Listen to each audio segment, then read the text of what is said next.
नमस्कार. अंगारकी चतुर्थीच्या तुम्हा सर्वांना खूप खूप शुभेच्छा.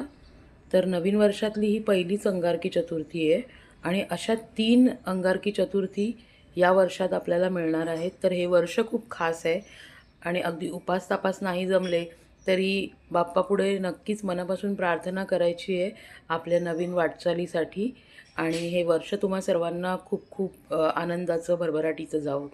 तर आज साबुदाणा खिचडी बनवली आहे. एक छोटीशी टिप, साबुदाणे भिजत घालताना की नाही त्याच्यामध्ये पाणी खूप जास्त नाही घालायचं.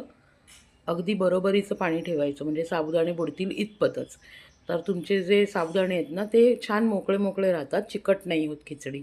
आणि जेव्हा आपण फोडणीला घालतो त्यावेळेला तूप आणि तेल असं दोन्ही मिक्स करून घालायचं.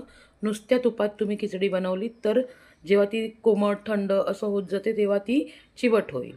तर thank you so much. Enjoy.